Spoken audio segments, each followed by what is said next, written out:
Chapter 19. Mess. Mess. Mess is the military word for a meal, in case you don't know. Like a lot of things here at Chalagi, the marching, the uniforms, the strict discipline, the Army is supposed to be the model for much of what goes on here. Here, though, in the mess hall, it seems as if a good part of that discipline has just flown out the window. Though I am not saying there are no rules. Possum is spelling them out to me as we march into the room and scramble to get to our tables. As he talks, Possum steers me toward the one by the west wall that belongs to our gang. Talking's okay in here, just no hooting and hollering. Stay at your table until the old bugle blows, then exit the mess, he says. Most important, eat as much as you can before we got to get up and go. The smell of meat and potatoes is greeting my nose even before we've reached our gang's table. But there's no eats there. As I slide onto the bench, all I see are metal plates, dull-looking pewter forks and spoons, and empty mugs. No food at all. I turn my head to make out where that aroma of food is coming from. Deacon, who's sitting on my right, chuckles. Settle down, Jaybird. Food's still in the kitchen, he drawls. Little Coon's across the table from me. You a feeling a-hungered, he asks. I surely am. My belly is growling, and my mouth is watering. Aside from Possum's jerky, I haven't eaten anything all day. My stomach is about to move in with my backbone. Last time I tasted victuals was after Pop and I loaded in those horses.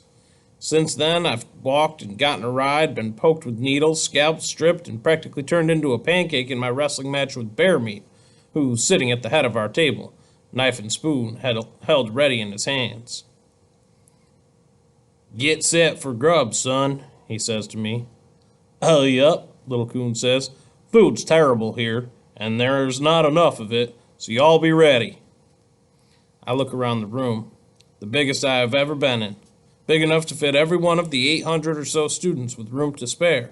Big enough to leave a sizable aisle between the tables where us boys are sitting and those far to the left occupied by the girls.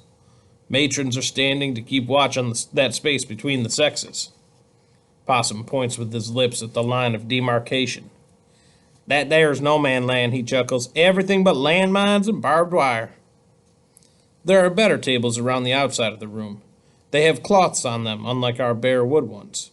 Teachers and school staff are at those fine tables. Far away as they are, my eyesight's keen enough to see that they have glassware, not mugs. Their silver knives, forks, and spoons glitter. They're already being served by student waiters coming out of the doors to the kitchen and back. Little Coon leans toward me. Now there's a job I would not mind having, he says. Waiters and kitchen workers are about the only ones can get fat here, especially working the tables where staff sits. Always lots of leftovers on their plates. Bow your heads! That command has just come from the tall man standing up at the head of the biggest table, Superintendent Morrell. Everyone's head goes down, but it's not dead silent. The rattling of dishes from the kitchen, the shuffling of hundreds of pairs of student feet on the floor, drown out the grace spoken in a normal tone by Superintendent Morrell, who's standing, hands raised, palms out, like a surrendering soldier. All the assembled multitude hears his final word. Amen! It's echoed like a rumble of thunder from everyone's lips, mine included. Amen! Here she comes, Little Coon says. I look where he's gesturing with his chin. A stream of waiters is exiting the kitchen. Some hold big pitchers. Others have serving plates on their shoulders. Our table's among the first. The pitchers are brimming with fresh buttermilk, white and foamy. As soon as the pitcher is plopped down on the table, Bear Meat grabs it and begins filling the mugs passed to him one by one. Out of the corner of my eye, I can see things are not as well organized at other tables. There, many hands are grabbing for those pitchers. But then the plates of potatoes and meat are slammed down by the waiters.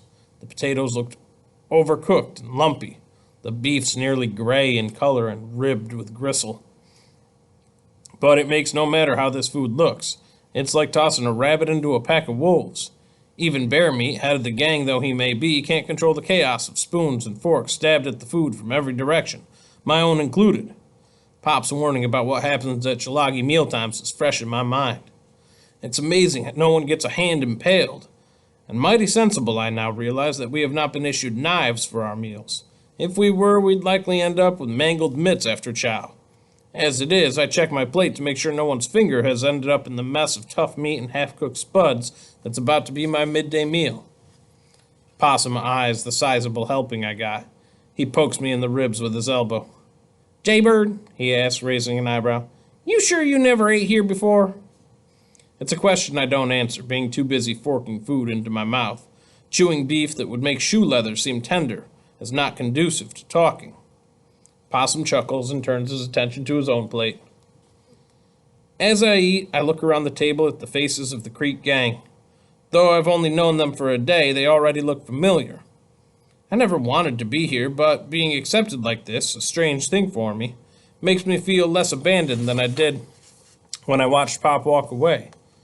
Plus, it feels good to stuff my gut. It's the fullest meal I've had since the dinner we ate on the train. Little Coon looks up from his plate at me, grins, then belches. To his left, Bear Meat follows suit, belching even louder, followed one by the others at our table. I can't help but smile as I take a breath and then let out a burp as loud as any of theirs. My mind and my spirit may not be pleased about being stuck here at Chalagi, but my stomach sure doesn't mind. "Biscuits!" Little Coon yells, and everyone's attention turns toward grabbing at least one or two from the serving plates that are empty before they even touch the table.